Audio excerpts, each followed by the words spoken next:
Hello, good afternoon po sa inyong lahat dyan sa Pilipinas. Dito po sa Amerika ay 12:20 na ng gabi. Kalalabas ko lang po ng trabaho. Ito po si Lynn, ang inyong kaibigan dito sa Mississippi, USA. Ngayon po, ang gagawin ko ay magluluto ako ng dinner namin tomorrow. Actually, lunch, dinner, lahat na yon. Kasi panggabi po yung trabaho ko, kaya ginagawa ko pag umuwi po ako galing ng trabaho, ay piniprepare ko na yung mga dapat kong gawin para the next day. So, ngayon po, ang lulutuin ko ay, magluluto po ako ng ribeye, bone-in ribeye, no? So, samahan niyo po ako. Join me. Welcome to Lynn's Kitchen. I'm cooking my dinner for tomorrow, so join me. Steak right there. See, I adjust my camera. Right there. There you go. Hinugasan ko na po yan.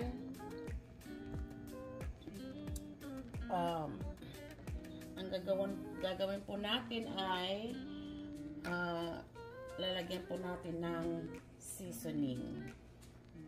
Okay?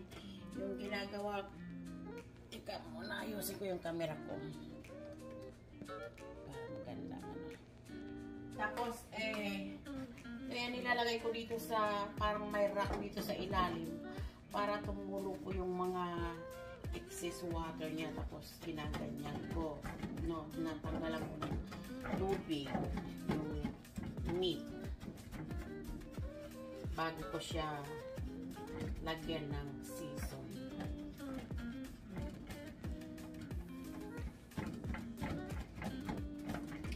Hindi naman po ako expert sa pagluluto nito, pero ito yung alam kong pagluluto ng aking steak.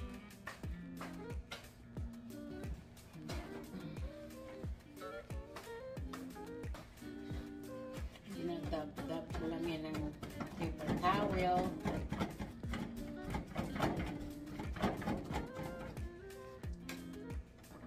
Tapos babalik na rin ko siya.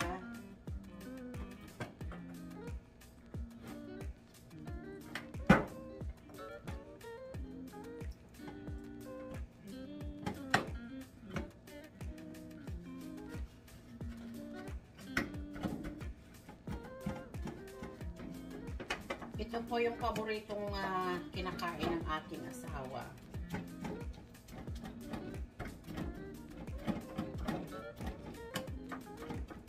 Ayan. Medyo nawala ng konti yung tubig. Yung una ko pong gagawin ay lalagyan ko siya ng meat tenderizer. Yung meat tenderizer na ito ay unseasoned. Ibig sabihin, wala siyang salt.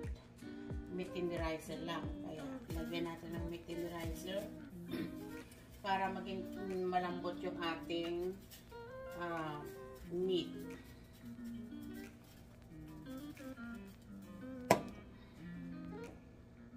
Okay. Tapos, nilalagyan ko siya ng black pepper.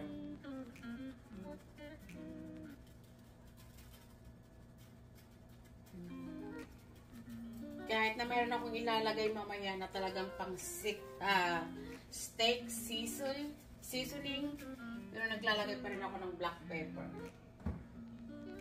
And nilalagyan ko rin siya ng garlic powder.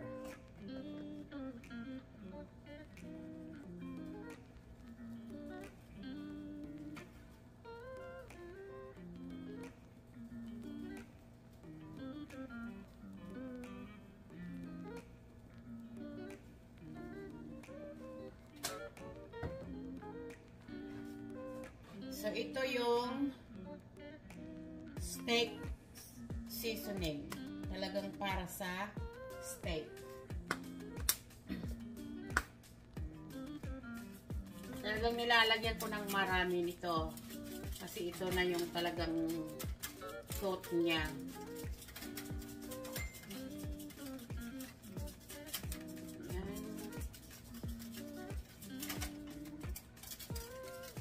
kayo matakot, talagang lagyan siya. Talagang punuin lahat yung meat. I-cover mo siya nito kasi ito yung magbibigay ng lasa sa karne ninyo. Itong seasoning na ito ay para talaga ito sa karne, sa steak, no? Tapos pagkatapos kong ilagay, gaganyan ko siya. Dadap-dap ko lang. My hand is clean, malinis po yung kamay ko. No? Para manuot talaga yung season sa inyong karne. Okay? So, babalik na rin po natin siya, no? Para yung kabila naman yung lagyan natin. Baka magtataka po kayo kung saan ko siya lulutuin dahil tanghaling gabi po dito sa amin. Mayroon akong barbecue na para sa loob lang ng bahay talaga. No?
Frozen. I just got them out of my freezer. So that one is going in the oven. So lagyan ko siya ng garlic powder. I like garlic powder. I like garlic period. And some black pepper.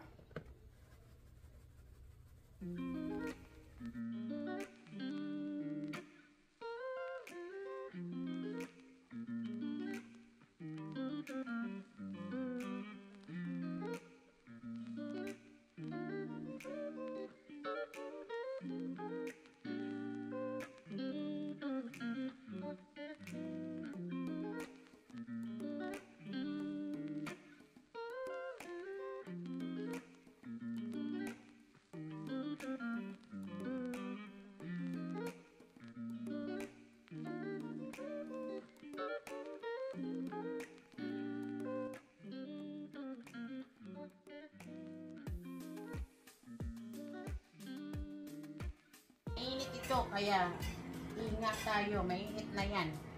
So lalagay ko, isa lang ang magkasya dito. Yan, lalagay natin ng ganyan. Tapos, going here. I'm going to set it 50.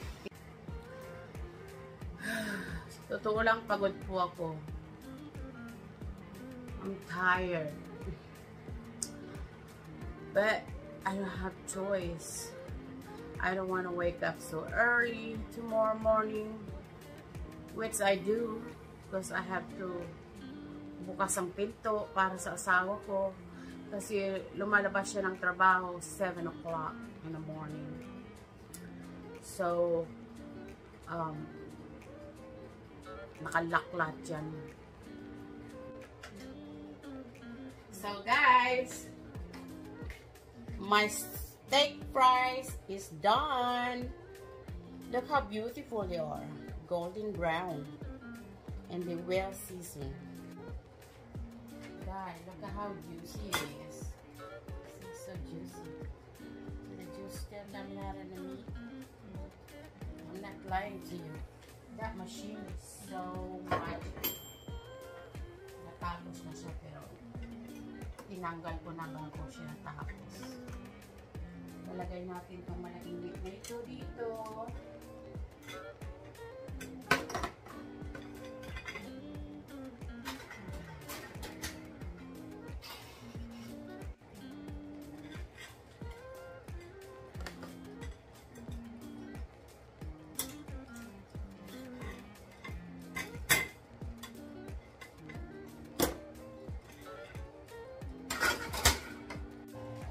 Pero konti pa siya.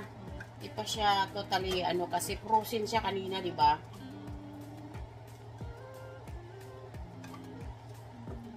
So pretty. Sana matagal ko nang alam yung pa-video-video ng ganito, no? Para naman na-share ko pa ng yung karanasan ko dito sa Amerika. Kahit na pagod ka na sige pa, siging hanggang matapos. Pero alam nyo guys, masarap namang napakiramdam na mayroon kang na ihahanda sa lamesa mo para sa asawa mo. Lalo kang mamahalin. Alam mo yun? At hindi tayo iiwanan. Kailangan humanap siya ng katapat na katulad natin. Katulad ko,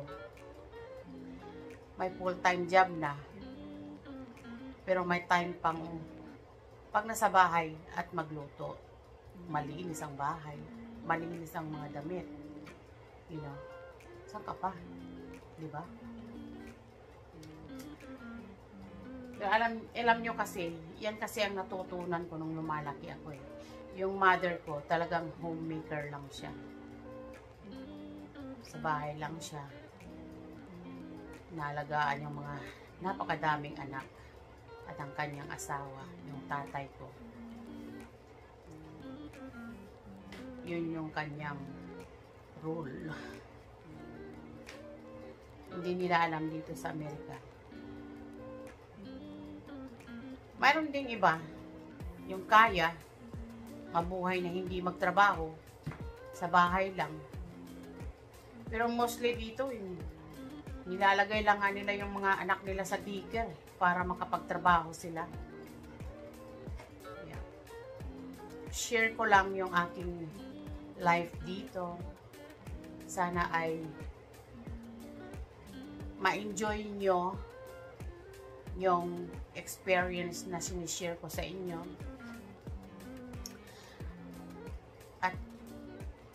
Mayroon kayong kaalaman na kung ano ang buhay sa Amerika. So, kung sakaling gusto nyong pumunta dito at magkaroon kayo ng pamilya dito, ganito dito, mostly. Yung mga asawa ay may full-time job and then come home and do more work at home. Wala naman kasing ibang gagawa. Ako naman, ayoko nang makalat ang bahay. Tsaka ayoko rin yung walang makain. Kaya, magluto, di ba? Maglinis. Kasi yun ang gusto mo.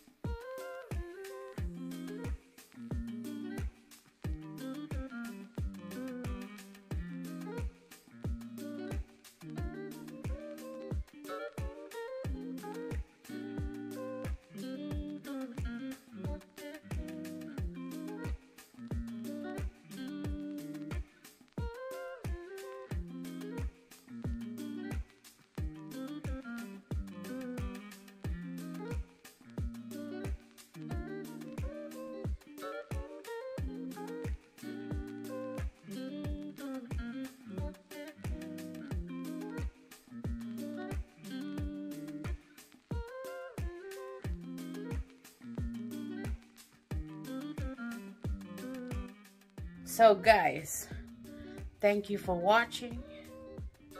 I appreciate your time. And please subscribe, and support my channel.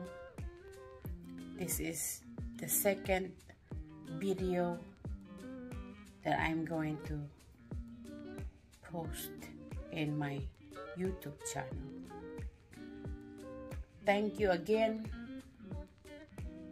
and I hope you have a blessed day, and I'll see you next time. Peace.